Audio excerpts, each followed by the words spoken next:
Hello साथियों, कैसे हैं आप लोग। मैं हूं अंकित कुमार और आप सभी का स्वागत है पीकेजीएस एकेडमी में। साथियों, जैसा कि आपको पता है कि हम लोग एनसीईआरटी सीरीज चला रहे हैं और एनसीईआरटी के इंपॉर्टेंस के बारे में आप लोग बहुत ही अच्छी तरह से जानते होंगे कि एनसीईआरटी की क्या इंपॉर्टेंस है, कि एनसीईआरटी के बिना आप कोई भी एग्जाम अच्छे से चाहिए तो अच्छे से क्वालिफाई करना तो वो नहीं हो पाएगा, क्योंकि एनसीईआरटी जो है वो आपके लिए बेस का काम करता है। और दूसरा कॉन्सेप्ट बिल्डिंग में एनसीईआरटी जो है वो मदद करता है। अभी नया ट्रेंडिंग के हिसाब से अगर हम देखें तो एनसीईआरटी जो है वो एक तरह से कोई भी एग्जाम का बेसिक पैटर्न जो है वो एनसीईआरटी ही हो गया है। ठीक है, तो साथियों आप आज का जो क्लास है वो हमारा क्लास 15 है, 15वीं क्लास है, जिसमें हम लोग पढ़ेंगे क्लास 6 का जो चैप्टर नंबर अगर हम बात करें तो चैप्टर नंबर 6 है। ये वैरी कर सकता है क्योंकि आपको पता है कि एनसीईआरटी जो है वो अलग अलग बार बार रिवाइज हुआ है, तो रिवाइज हुआ है तो चैप्टर नंबर इधर उधर कुछ डिलीट हुए हैं, कभी कुछ ऐड हुआ है, तो उससे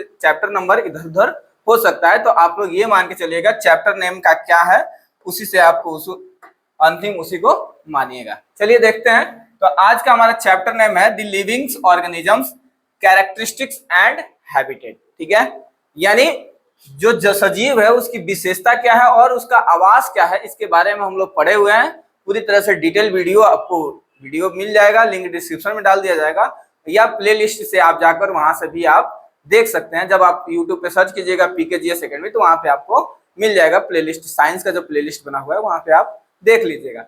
तो आज हम लोग उसका एमसीक्यू करेंगे। चलिए, इसके एमसीक्यू का अगर हम बात करें तो लगभग जो आप पढ़े थे उसी पे आधारित एमसीक्यू आपको करना है।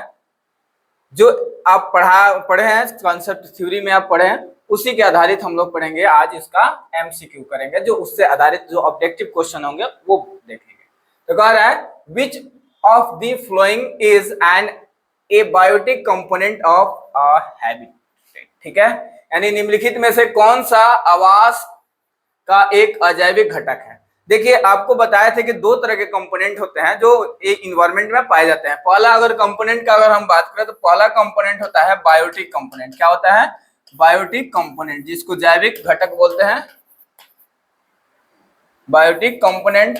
और दूसरा जिसको जैविक घटक बोलते हैं। अगर हम दूसरा बात करें तो क्या हो जाएगा? ए बायोटिक कंपोनेंट, ए बायोटिक कंपोनेंट यानी उसको अजैविक घटक बोलते हैं। अब आता है कि बायोटिक घटक कौन कौन, यानी जैविक घटक कौन कौन से हैं। तो जैसे जिसमें जीव हो, यानी जो सजीव के हैं, जिसमें जीव है वहीं वो क्या हो जाएंगे? बायोटिक कंपोनेंट हो जाएंगे या बायोटिक घटक हो जाएंगे। अगर हम बात करें ए बायोटिक, जैसे सूर्य हो गया, प्रकाश हो उसका हो गया, या पत्थर हो गया, मिट्टी हो गया, रेत हो गया, उसके अलावा नदी हो गया, ये सारे क्या है? ये बायोटिक घटक है। ठीक है, लेकिन अगर कोई बोलेगा बायोटिक तो क्या हो जाएगा? पेड़ हो गया, पेड़ पौधे, उसके साथ पौधा हो गया, पौधे के साथ जंतु हो गए, ये सारे क्या है? बायोटिक कंपोनेंट है। उसके साथ साथ अगर हम बात करें फंजाई हो जाएगा, एल्गी हो जाएगा, ये सारे भी क्या है? बायोटिक कंपोनेंट है। ठीक है साथियों, यहाँ तक कोई दिक्कत? अब आपको यहाँ से बताना है कि कौन सा ए बायोटिक होगा और कौन सा ए बायोटिक। अब पूछा क्या है? ए बायोटिक पूछा है, हैबिटेट। ए बायोटिक आपको ढूंढना है। प्लांट्स जो है वो क्या है? बायोटिक कंपोनेंट है। एनिमल जो है वो क्या है? बायोटिक कंपोनेंट है।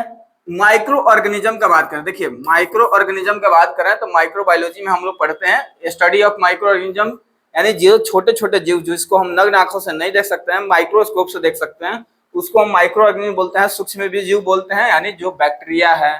ठीक है, ये सारे बैक्टीरिया जो होते हैं उसके क्या कहलाते हैं? सूक्ष्म जीव कहलाते हैं। ठीक है, अब आते हैं तो ये भी क्या है? लिविंग होता है, यानी ये भी क्या हो जाएगा? बायोटिक कंपोनेंट हो जाएगा। लेकिन ए बायोटिक कौन हो जाएगा? तो सॉइल जो है, मिट्टी जो है वो क्या हो जाएगा? ए बायोटिक कंपोनेंट हो जाएगा, यानी अजैविक घटक जिसको बोलेंगे वो क्या हो जाएगा? मिट्टी हो जाएगा। बाकी अगर तीनों का बात करें तो वो क्या हो जाएगा? जैविक घटक हो जाएगा। ठीक है, अब आपको जैविक और अजैविक में कोई दिक्कत नहीं होगा। ठीक है, चलिए देखते हैं नेक्स्ट क्वेश्चन। क्वेश्चन नंबर 2 कह रहा है कि the process of getting rid of waste, देखिए rid of waste by living organism is known as, यानी जीवित जीवों द्वारा अपशिष्ट पदार्थ को बाहर निकालने की प्रक्रिया, यानी अपशिष्ट पदार्थ को क्या कर रहा है? बाहर निकालने की प्रक्रिया को क्या कहा जाता है? देखिए आपको जब चैप्टर पढ़ाए थे उसमें भी बताया था कि जो अपशिष्ट पदार्थ को, जो वेस्ट मटेरियल को क्या कर रहा है, बॉडी से बाहर निकालने की प्रक्रिया जो होती है उसको हम बोलते हैं एक्सक्रीशन या उत्सर्जन। क्या बोलते हैं? एक्सक्रीशन या उत्सर्जन। अब कहिएगा कि रेस्पिरेशन तब क्या है? रेस्पिरेशन क्या है? Exchange of gases. यानी श्वसन जो है वो क्या है? गैस को हम क्या कर रहे हैं? Exchange of gases. अब एक यहाँ पे एक और बात आ जाता है, तो आगे हम पढ़ाएंगे कि श्वसन में क्या, तो एक होता है जो फूड का क्या ब्रेक डाउन करे उसको रेस्पिरेशन बोलते हैं। ब्रीदिंग जो होता है वो सांस को लेना और छोड़ना क्या कहलाता है? ब्रीदिंग कहलाता है। ठीक है, और हिंदी में दोनों को हम क्या बोलते हैं? श्वसन ही बोलते हैं। ठीक है, अब आता है रिप्रोडक्शन। रिप्रोडक्शन मतलब अपने जैसे कोई संतति की उत्पन्न करना। अपने जैसे संतति यानी अपने वंश को बढ़ाने के लिए एक अपने जैसे संतति को उत्पन्न करना ही क्या कहलाता है? रिप्रोडक्शन कहलाता है, प्रजनन कहलाता है। क्लियर है? अब आते हैं वृद्धि। देखिए कोई भी जीव जो लिविंग ऑर्गेनिज्म होगा वो क्या करता है? वृद्धि करता है। ठीक है, यानी जब छोटा शिशु हुआ, शिशु से क्या होगा? वो धीरे धीरे बड़ा बड़ा होके टीनेज स्टेज में आएगा, उसके बाद एडल्ट होगा, एडल्ट के बाद क्या हो जाएगा? फिर वो ओल्ड स्टेज में चला जाएगा। तो ये तीनों क्या है? इससे रिलेशन नहीं है। अब पूछा है एक्सक्रीटेड, तो क्या हो जाएगा? एक्सक्रीशन यानी उत्सर्जन जो होगा वो करेक्ट आंसर हो जाएगा सेकंड क्वेश्चन का। चलिए देखते हैं नेक्स्ट क्वेश्चन।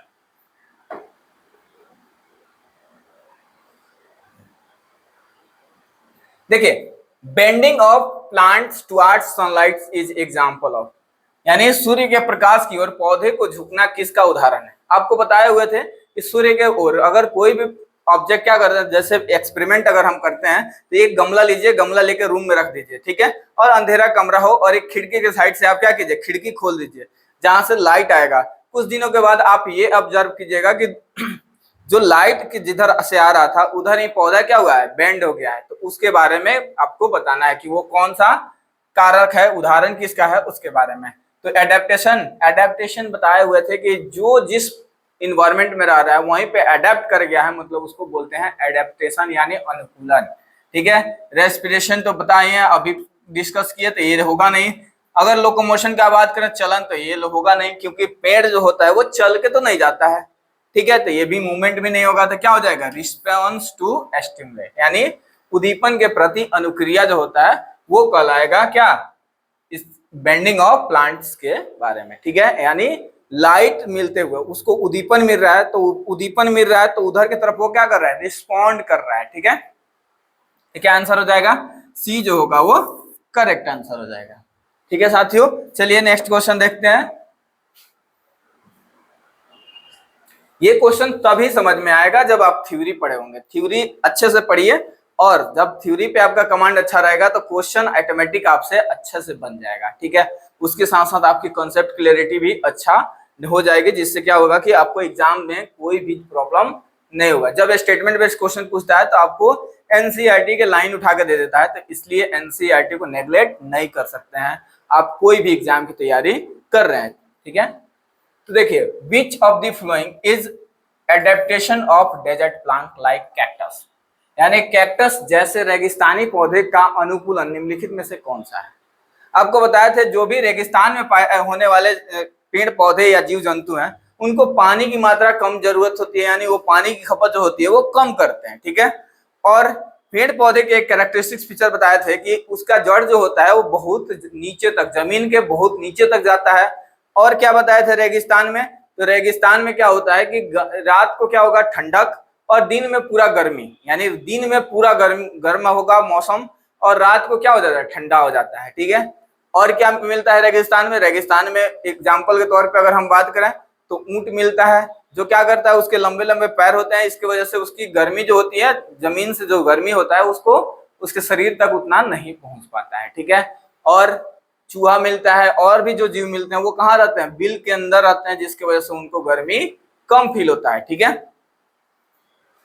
तो वही कह रहा है कि कैक्टस जैसे रेगिस्तानी पौधे का अनुकूलन निम्नलिखित में से कौन सा है? ठीक है, तो लार्ज थीन लिव्स, देखिए एक बात बताए थे आपको, लार्ज लिव्स जो होगा जहां क्या हो, जहां लाइट जो है वो बहुत कम आता है। ठीक है, लेकिन यहाँ लाइट तो बहुत भरमार है, पूरी तरह से सनलाइट जो होता है वो ज्यादा, टेम्परेचर क्या रहता है? ज्यादा रहता है, तो यहाँ पे उसकी जरूरत नहीं पड़ेगी। डीप रूट्स का बात करें तो डीप रूट्स तो होती है। ठीक है, अगर हम स्पाइन्स इंस्टेंट ऑफ लीव्स का बात करें, देखिए यहाँ पे क्या होता है कि पानी कम होगा, पानी कम होगा तो पौधे को पानी कम मिलेगा, तो वो क्या होंगे, उसमें एक कैरेक्टरिस्टिक्स फीचर ये भी बताए थे कि पौधे के पत्तियां जो होती है वो कांटे में चेंज हो जाती है, यानी स्पाइन में मॉडिफाई हो जाती है। तो जब स्पाइन में मॉडिफाई हो जाएगा यानी कांटे में मॉडिफाई हो जाएगा, तो उसमें ट्रांसपिरेशन ये भी बताए थे आपको कि स्टोमाटा के थ्रू, रंध्र के थ्रू क्या होता है, ट्रांसपिरेशन होता है, नहीं वाष्प उत्सर्जन होता है। तो जब वाष्प उत्सर्जन कम होगा तो मिनिमाइज कर देगा, क्यों, क्योंकि सरफेस एरिया पत्ते का क्या हो जाएगा, कम हो जाएगा। ठीक है, सरफेस एरिया कम होगा तो ट्रांसपिरेशन भी क्या हो जाएगा, कम हो जाएगा। तो इसीलिए इसके पत्ता जो होता है वो किसमें चेंज होता है, कांटे में चेंज हो जाता है। ठीक है, तो ये भी आंसर सही है, ये भी सही है। तो क्या हो जाएगा आंसर जो होगा बोथ बी एंड सी जो होगा वो करेक्ट आंसर हो जाएगा, यानी ऑप्शन डी जो होगा वो करेक्ट हो जाएगा।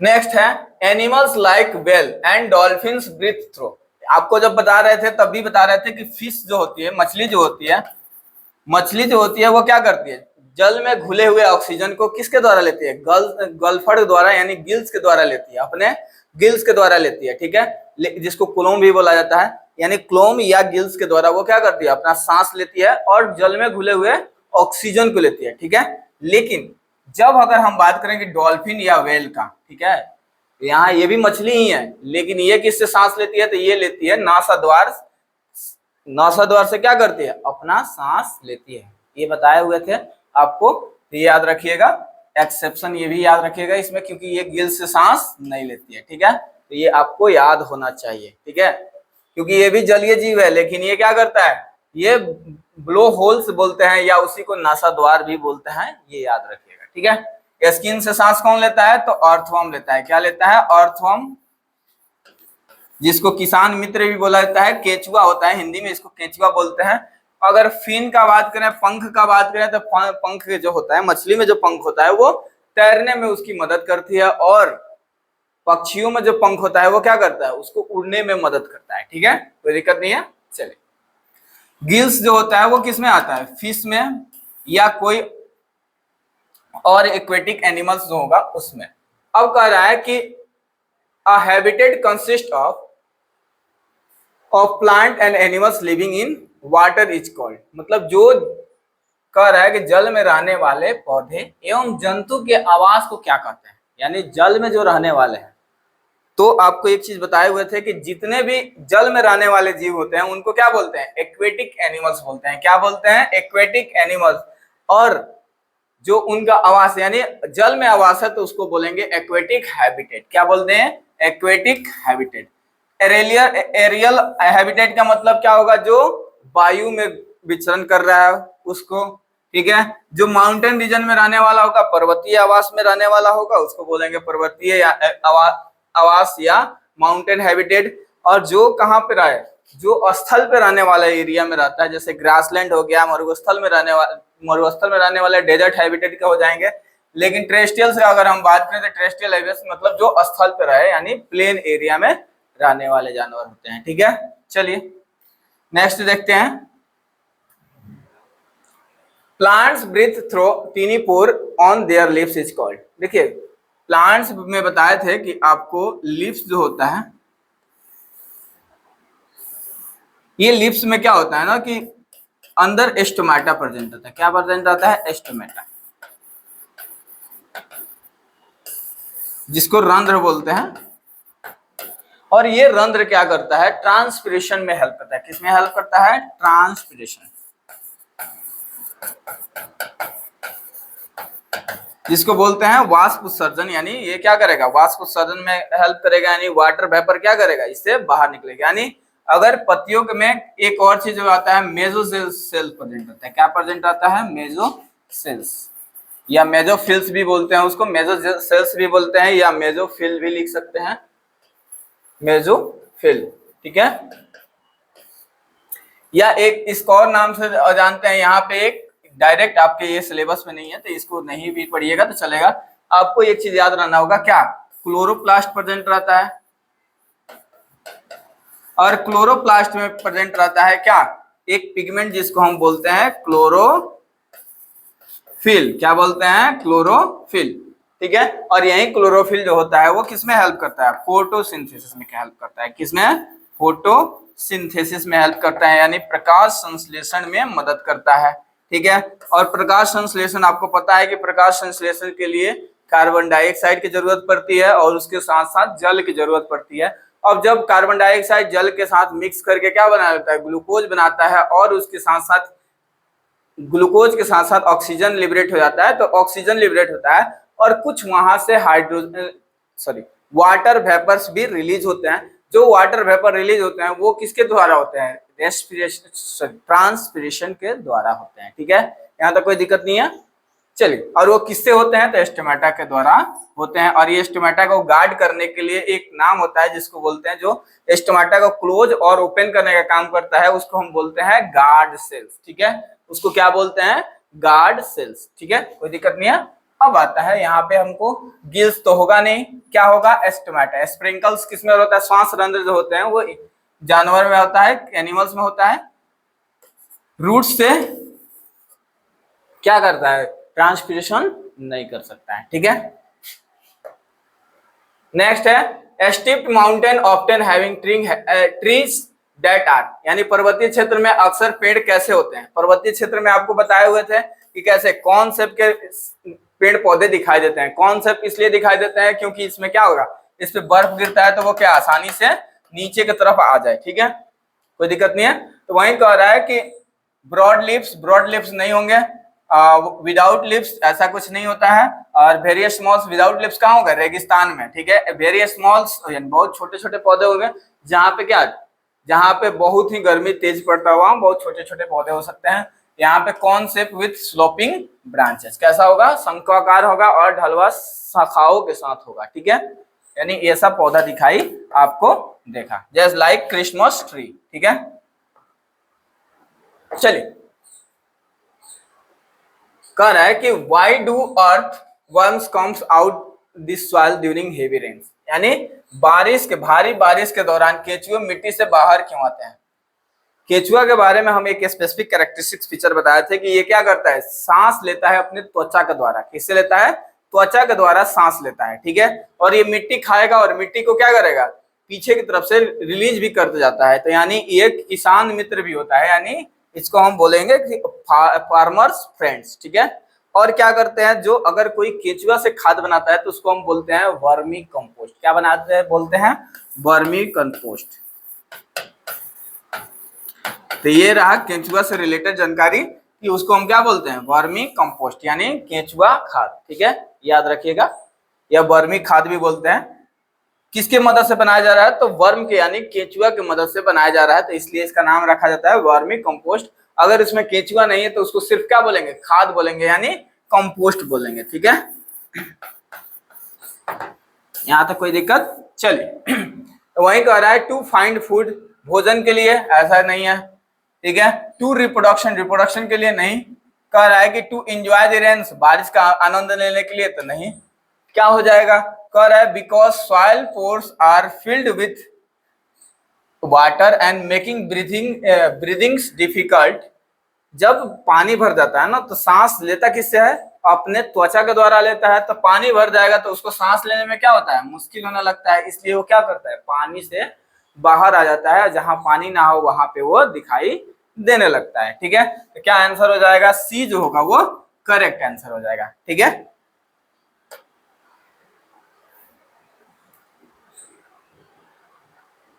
नेक्स्ट अगर हम बात करें तो which of the following is biotic component. साथियों, पहले ही क्वेश्चन में हम पढ़े हैं कि बायोटिक कंपोनेंट क्या होते हैं और ये बायोटिक कंपोनेंट क्या होते हैं, जैविक घटक या अजैविक घटक किसको बोलते हैं, उसके बाद।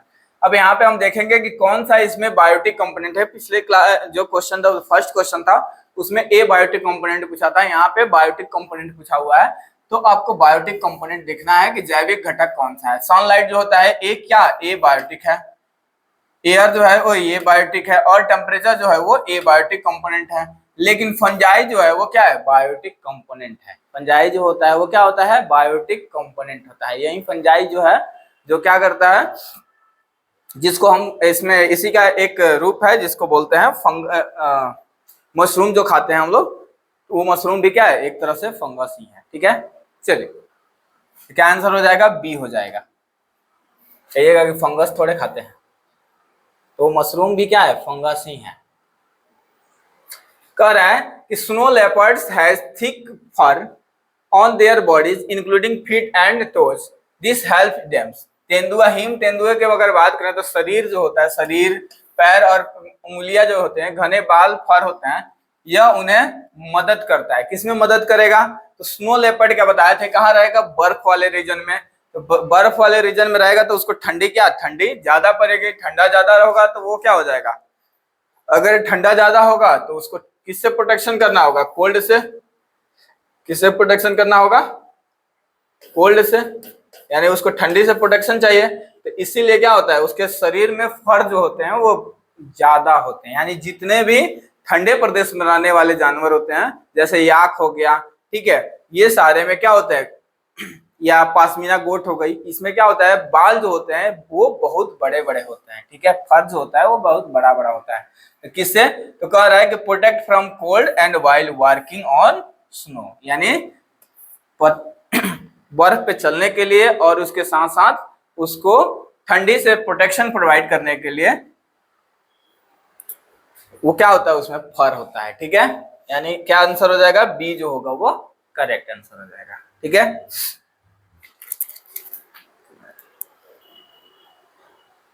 चलिए नेक्स्ट क्वेश्चन देखते हैं। कह रहा है कि दी स्पेसिफिक फीचर और habits that enable a plant or animals to live in its surrounding are called, यानी वे विशिष्ट संरचनाएं अथवा स्वभाव जो किसी पौधे अथवा जंतु को उसके परिवेश में रहने के लिए योग्य बनाते हैं, कहलाते हैं। देखिए, योग्य बनाने के लिए आपको बताए हुए थे कि किसी भी परिवेश में रहने योग्य बनाने के लिए हमको क्या करना होता है, उसके बारे में हम बताए थे आपको। तो ये याद रखिएगा कि हैबिटेट का मतलब क्या हुआ, आवास, मतलब वो जहां रहता है। ठीक है, यानी जहां रहेगा उसको क्या बोलेंगे, आवास बोलेंगे, यानी उसका हैबिटेट हो गया। ठीक है, अब आते हैं इवोल्यूशन। इवोल्यूशन क्या होता है, तो इवोल्यूशन में याद रखिएगा कि जीव में क्या होता है, निरंतर जो चेंज हो रहा है, यानी एक वंश से दूसरे वंश में जो थोड़ा सा चेंजेस आया। जैसे लोग बोलता है कि क्या हम लोग गोरिल्ला, जो हमारा जो वंश है वो किससे है, गोरिल्ला से है। तो वो धीरे धीरे क्या हुआ, वो बढ़ते गया और हमारे अंदर क्या हुआ, इवोल्यूशन आते गया। वैसे ही जिराफ में भी क्या आया, इवोल्यूशन आते गया। तो उसका एक अलग चैप्टर है, उसके बारे में भी पढ़ेंगे हम लोग। अब आ रहा है एक्लिमेटाइजेशन, जिसमें बताए थे कि पर्यानुकूलन या पालीनुकूलन जिसको बोलते हैं, या पर्यानुकूलन बताया। इसमें आपको बताया था टेम्पोररी रेसिडेंस अगर किसका हो, क्या हो जाए, टेम्पोररी रेसिडेंस। ठीक है, यानी कोई आवास, टेम्पोररी आवास अगर कोई, या हैबिटेट बोल सकते हैं, यानी कोई अगर आदमी प्लेन एरियाज में रह रहा था, उसको मनाली या शिमला मनाली अगर घूमने जाना है, तो वो क्या हुआ, उसके लिए टेम्पोररी आवास हो गया। वहां पे कुछ दिनों के लिए गया और कुछ दिनों के बाद वो क्या हुआ, वहां से फिर माइग्रेट करके फिर अपना प्लेन वाले एरिया में आ गया। ठीक है, जैसे अक्सर हम लोग गर्मी की छुट्टियों में क्या करते हैं, ठंडे प्रदेश में घूमने चले जाते हैं। तो वो क्या हो जाएगा, एक्लिमेटाइजेशन हो जाएगा। लेकिन अगर यहाँ पे बात कर रहा है कि जो हैबिटेट में इनेबल रह रहा है, यानी लिव रहा है, रहने के लिए योग्य है, तो उस प्रोसेस को हम बोलते हैं एडेप्टेशन। क्या होता है, अनुकूलन। कोई दिक्कत नहीं है, यानी आंसर क्या हो जाएगा, बी जो होगा वो करेक्ट आंसर हो जाएगा। नेक्स्ट क्वेश्चन है, respiration in plants takes place, पौधे में श्वसन की प्रक्रिया होती है। अब यहाँ पे आता है कि पौधे में श्वसन की प्रक्रिया कब कब पूछ रहा है कि ओनली ड्यूरिंग डे टाइम, केवल दिन में ही होता है। तो केवल दिन में रेस्पिरेशन तो नहीं होता है, रात को भी रेस्पिरेशन हो सकता है। ठीक है, तो कह रहा है कि ओनली ड्यूरिंग नाइट, सिर्फ रात में। अब कह रहा है बोथ डे एंड नाइट। ठीक है, और यहाँ पे कह रहा है ओनली व्हेन दे ग्रो, यानी केवल जब बढ़ते समय क्या होता है, रेस्पिरेशन होता है। तो ये तीनों ऑप्शन क्या हो जाएगा, गलत हो जाएगा। रीजन क्या है कि आपको जब क्लास में हम पढ़ा रहे थे तो उसमें एक चीज बताए आपको थे कि जब रेस्पिरेशन होता है तो वो दिन और रात दोनों समय होता है। ठीक है, और पौधा जो होता है वो ऑक्सीजन लेता है और कार्बन डाइऑक्साइड छोड़ता है। लेकिन जब फोटोसिंथेसिस होगा, क्या होगा, फोटोसिंथेसिस होगा, यानी जब प्रकाश संश्लेषण की प्रक्रिया होती है तब क्या करता है, वो CO2 लेता है और ऑक्सीजन छोड़ता है। ठीक है। लेकिन जब आपका श्वसन का बात कर देगा तो श्वसन में आपको एक चीज आपको याद रहना चाहिए कि वो क्या करता है, ऑक्सीजन को लेता है और कार्बन डाइऑक्साइड छोड़ता है। जैसे हम लोग भी ऑक्सीजन लेते हैं और कार्बन डाइऑक्साइड छोड़ते हैं, वैसे एक पौधा भी क्या होता है, कार्बन डाइऑक्साइड छोड़ता है और ऑक्सीजन को क्या करता है, इनटेक करता है। याद रखिएगा, ठीक है। और ये निरंतर चलने वाली प्रक्रिया है, यानी डे नाइट चलने वाली प्रक्रिया है। लेकिन फोटोसिंथेसिस जो होता है वो ओनली कब होता है, डे टाइम में होता है, यानी सिर्फ दिन में होता है, रात में फोटोसिंथेसिस प्रकाश संश्लेषण जो होता है वो नहीं होता है, ठीक है। तो यानी क्या हो जाएगा आंसर, सी जो होगा वो करेक्ट आंसर हो जाएगा, ठीक है।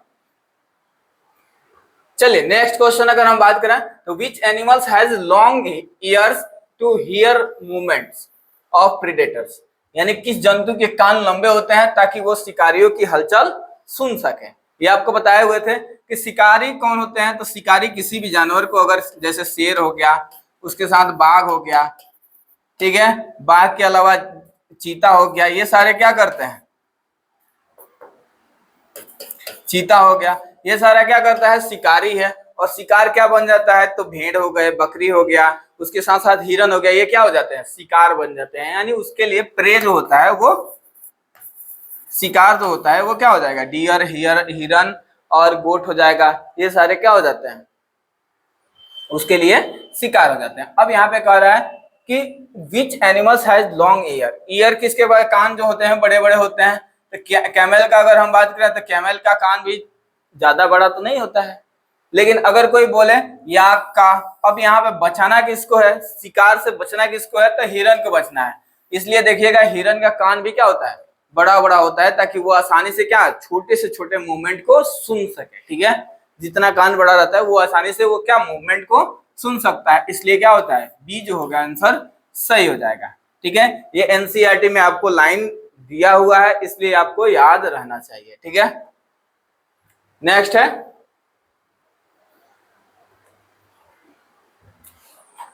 नेक्स्ट कर रहा है कि स्लाइन वाटर यानी salt water is habitat for, यानी जो कहाँ रहे, समुद्र के खारे पानी में रहने वाले जो जीव है उसका बता रहा है। तो कौन सा हो जाएगा, तो मेराइन फिश होंगे, यानी समुद्री मछली जो होगी वो कहाँ रहेगी, वो खारे पानी में रहेगी। फ्रॉग जो होता है इसको एम्फीबियंस बोलते हैं, यानी ये जमीन पे भी रहता है और पानी में भी रहता है।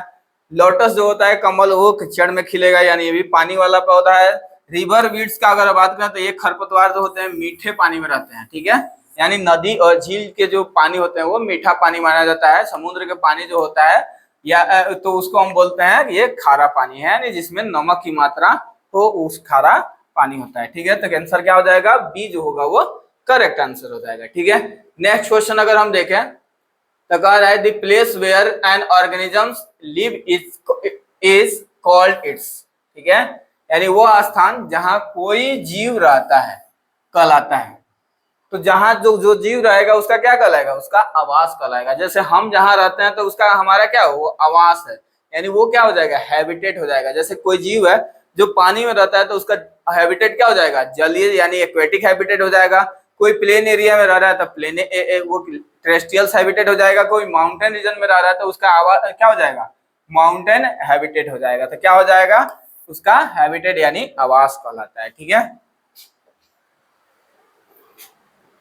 कह रहा है कि which of this is response to stimuli, ठीक है। स्टिमुलस बताए थे कि ये न्यूरल रिस्पॉन्स है। तो इसमें कह रहा है कि watering of mouth on seeing favourite foods, अगर पसंदीदा भोजन जैसे बोल दिया जाए कि आम है या इमली है, ठीक है, तो या आम का जो कैंडी है तो क्या हो जाएगा, अचानक से मुंह में पानी आ जाएगा। क्यों, पसंदीदा भोजन से क्या नाम पे क्या आ जाता है, मुंह में पानी आ जाता है, ठीक है। वहीं अगर हम बात करें closing of eyes in bright light, तो ये भी क्या है, रिस्पॉन्ड है, ठीक है। और अगर हम बात करें straying away from the touch to me not plant on touching, यानी छुई मुई का अगर हम पौधा का बात करें तो उसको छूने के बाद क्या होता है, वो सिकुड़ना स्टार्ट कर देता है, तो वो भी क्या है, स्टिमुलस का रिस्पॉन्स है। यानी सारे क्या होने, करेक्ट जो आंसर होगा वो ऑल ऑफ दिस हो जाएगा, क्योंकि ये भी स्टिमुलस की वजह से होता है, ये भी स्टिमुलस की वजह से होता है। कि आप क्या एक अंधेरे रूम से लाइट वाले कमरे में जाते हैं तो आंख क्या होता है, आपका एडजस्टमेंट करता है और एडजस्ट करके वहां से लाइट को क्या करता है, कम लाइट, क्योंकि ज्यादा लाइट में चले गए तो एडजस्टमेंट करेगा, उसके बाद ब्लिंक होने के बाद वो एडजस्ट करके फिर आपको दिखाई देना स्टार्ट होगा, ठीक है। चलिए नेक्स्ट का रहा है कि fish use dash for breathe in water, यानी मछलियां जो है वो किसका यूज कर रही है, डैश का यूज का उपयोग करती है किसके लिए, तो सांस लेने के लिए। तो बताए हुए थे मछलियां जो होती है गिल्स का यूज करती है, हम लोग जो है वो किसका, लंग्स का यूज करते हैं। ठीक है, याद होना चाहिए आपको, ये एनसीईआरटी का लाइन है इसलिए आपको दिक्कत नहीं होना चाहिए। ठीक है, नेक्स्ट है changes in our surroundings that makes us respond to them is called, हमारे परिवेश में होने वाले परिवर्तन, वे परिवर्तन जो हमें अनेक के प्रति, उनके प्रति अनुक्रिया करने के लिए मजबूर करते हैं, कहलाते हैं। देखिए जो हमारे परिवेश में परिवर्तन हो रहा है, जो परिवर्तन होगा उसको किस प्रति, यानी उसको किस प्रकार है कि हमारे परिवेश में होने वाले वे परिवर्तन जो हमें उनके प्रति अनुक्रिया का मतलब रिस्पॉन्स करने के लिए, रिस्पॉन्ड करने के लिए मजबूर करते हैं, कहलाते हैं, डैश कहलाते हैं। तो आपको पता है क्या कहलाते हैं। तो अगर आपको बोला जाए कि ये एक गर्म चीज रख दिए और बोला जाए छू दीजिए, ठीक है, तो आप जब छूने जाइएगा तो आपको गर्म लगेगा, तो आप क्या उसको छोड़ दीजिएगा। क्यों? क्योंकि आपका ब्रेन क्या किया, रिस्पॉन्स किया, स्टिमुलस आया क्या ब्रेन को कि ये गर्म है। ठीक है, तो हाथ को क्या कर रहा है, हटाओ नहीं तो जल जाएगा, तो क्या हो जाएगा, उसको हम बोलते हैं स्टिमुलस, स्टिमुली यानी उद्दीपन बोलते हैं। ठीक है, कोई दिक्कत नहीं है, उसको क्या बोलते हैं, उद्दीपन बोलते हैं। एडेप्टेशन नहीं होगा, आदत नहीं होगा और रिफ्लेक्स भी नहीं होता है। ठीक है, क्या आंसर हो जाएगा, बी जो होगा वो करेक्ट आंसर हो जाएगा। चलिए साथियों देखते हैं नेक्स्ट क्वेश्चन। कह रहा है कि frogs are unique because they can live. Frog का अगर हम बात करें तो इसको हम बोलते हैं एम्फीबिया। क्या बोलते हैं, एम्फीबिया। एम्फीबिया इसलिए बोलते हैं क्योंकि ये लैंड में भी रहेगा, कहाँ पाएगा, जमीन पे भी रहता है और उसके साथ साथ पानी में भी रहता है। ठीक है, मतलब ये जमीन पे भी रहेगा और उसके साथ साथ कहाँ रहेगा, वाटर में भी रहता है। लेकिन रिप्रोडक्शन का अगर हम बात करें तो कहाँ करेगा, पानी में ही रिप्रोडक्शन करता है। तो ये आपको याद होना चाहिए, इसलिए इसको बोलते हैं एम्फीबियस। ठीक है, यानी उभयचर। क्या बोलते हैं, उभयचर। ठीक है, क्लियर। अब आते हैं इस पे, तो वहीं कह रहा है both on land and water, यानी ये दोनों जगह क्या करता है, पाया जाता है। ठीक है, नेक्स्ट कह रहा है कि which of the following is the primary purpose of reproduction. Primary purpose क्या होगा रिप्रोडक्शन का, रिप्रोडक्शन आपको बताए हुए थे, रिप्रोडक्शन यानी अपने जैसे संतति, यानी अगर कोई जीव जो है वो रिप्रोडक्शन नहीं कर रहा है, प्रजनन नहीं कर रहा है, तो वो अपने वंश को क्या हो जाएगा, उसकी वंश की अस्तित्व जो होगा वो वहीं से क्या हो जाएगी, समाप्त हो जाएगा।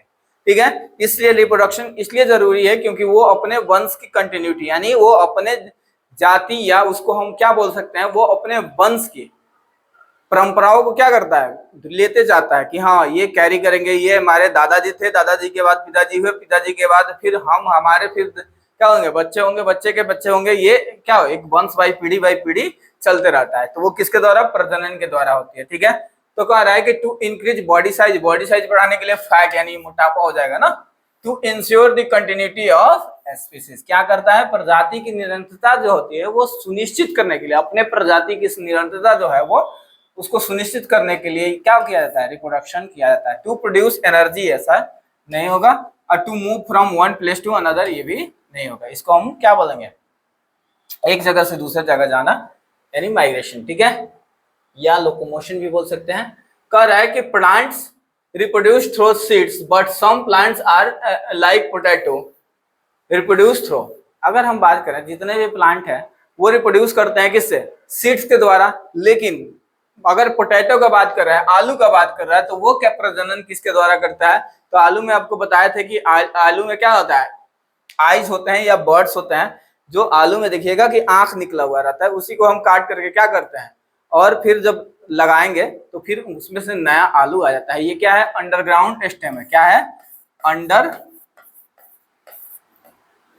स्टेम है। क्या है, अंडरग्राउंड स्टेम होता है। क्लियर है, क्या आंसर हो जाएगा, सी जो होगा वो करेक्ट आंसर हो जाएगा। नेक्स्ट है animals that gives birth to young ones are called. वैसे जीव जो अपने जैसे संतान उत्पन्न करते हैं उसको हम क्या बोलते हैं, वीवी पेरस बोलते हैं। क्या बोलते हैं, वीवी पेरस बोलते हैं।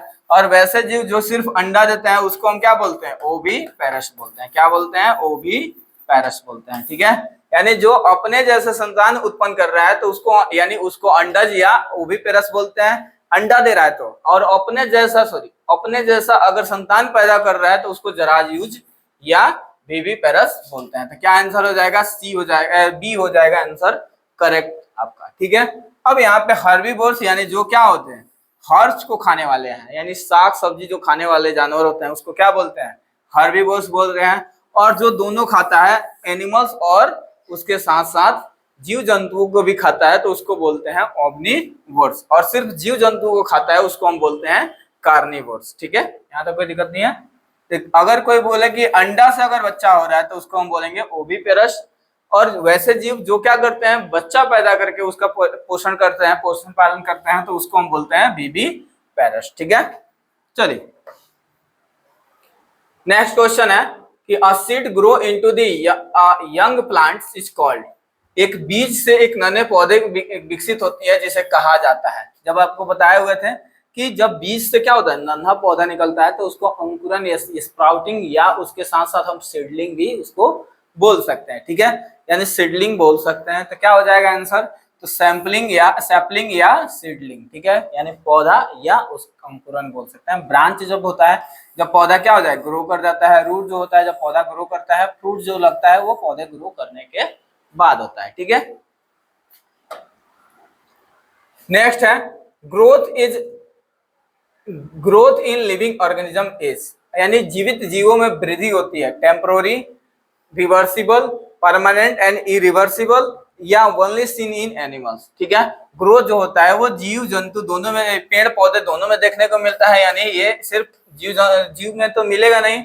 अगर हम रिवर्सिबल की बात करें तो रिवर्सिबल नहीं होता है। ठीक है, ये नहीं कि कल 5 फीट के थे आज 4 फीट के हो जाएंगे, फिर 5 फीट से 4 फीट बना दिया गया, फिर 4 फीट से 5 फीट बना दिया गया, ऐसा तो पॉसिबल नहीं है। ठीक है, अगर अस्थायी की बात करें तो अस्थायी तो नहीं होता है, एक के दिन एक बच्चा जन्म लिया और 2 महीने के अंदर में 8 फीट का हो गया, ऐसा कुछ नहीं होता है। तो अस्थायी भी नहीं होता है। अब कह रहा है कि it permanent and irreversible. Irreversible का मतलब होता है अस्थायी और अपरिवर्तन जिसको बोले, या अपरिवर्तनशील।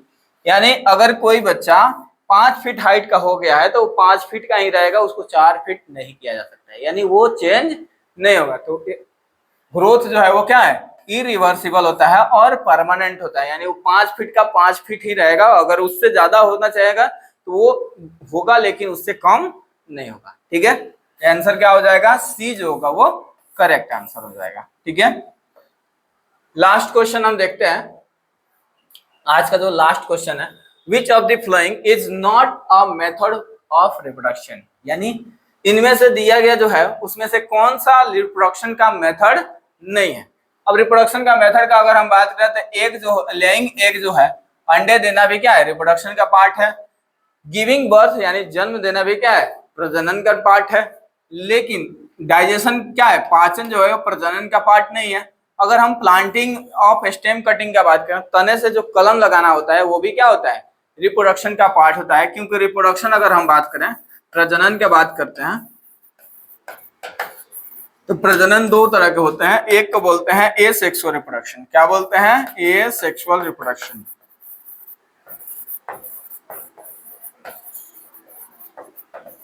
यानी अलैंगिक जनन। दूसरा को बोलते हैं सेक्सुअल रिप्रोडक्शन। क्या बोलते हैं, सेक्सुअल रिप्रोडक्शन। ठीक है, यानी इसको बोलते हैं लैंगिक जनन। अब इसमें गैमेट का फॉर्मेशन होता है। क्या होता है, गैमेट का फॉर्मेशन होता है, यानी इसमें मेल और फीमेल दोनों आएगा। ठीक है, इसमें गैमेट का फॉर्मेशन होगा। लेकिन अगर हम बात करें तो इसमें गैमेट का फॉर्मेशन होकर क्या बनाएगा, जाइगोट बनेगा। जाइगोट से क्या बनेगा, एम्ब्रियो बनेगा। क्या बनेगा, एम्ब्रियो बनेगा। ठीक है, याद रखिएगा। और एम्ब्रियो क्या होता है, यही चीज भ्रूण जिसको बोलते हैं, यही भ्रूण बनाता है। और आपको अगर एसेक्सुअल रिप्रोडक्शन में बात करें तो इसमें एक ही पेरेंट्स, सिंगल पेरेंट्स इन्वॉल्व होता है। और सिंगल पेरेंट्स ही क्या करता है, नया प्रोजनी को बनाता है, जिसको हम क्लोन बोलते हैं। क्या बोलते हैं, क्लोन बोलते हैं। क्लोन क्या कहलाता है, तो 2 कॉपी ऑफ, यानी जैसे आप जिरोक्स करा के आते हैं तो एक कॉपी का बहुत सारा मल्टीपल कॉपी बना लेते हैं, वैसे ही एसेक्सुअल रिप्रोडक्शन से जो बच्चे बनते हैं वो क्या होते हैं, पेरेंट्स के हूबहू कॉपी होते हैं। ठीक है, या तो वो पेरेंट्स के बॉडी पार्ट से कट के बनेगा या उससे कॉपी बना हुआ रहेगा, तो उसी को हम बोलते हैं एसेक्सुअल रिप्रोडक्शन। ठीक है, आई होप आप लोग ये समझे होंगे। मिलते हैं नेक्स्ट वीडियो में। अगर आपको मेरा प्रयास अच्छा लग रहा है तो लाइक शेयर सब्सक्राइब कर दीजिएगा, अपने दोस्तों के साथ शेयर कर दीजिएगा, और अगर क्लास 6 का जब खत्म हो जाएगा तो हम आपके लिए इसका एक समरी जो होगा वो ऑलराउंड पूरा एक तरह से एक वीडियो में आपका पूरा समरी करा के आपको अपलोड करवा देंगे, और वो आपको देखना ना भूलिएगा। चलिए मिलते हैं नेक्स्ट वीडियो में, धन्यवाद।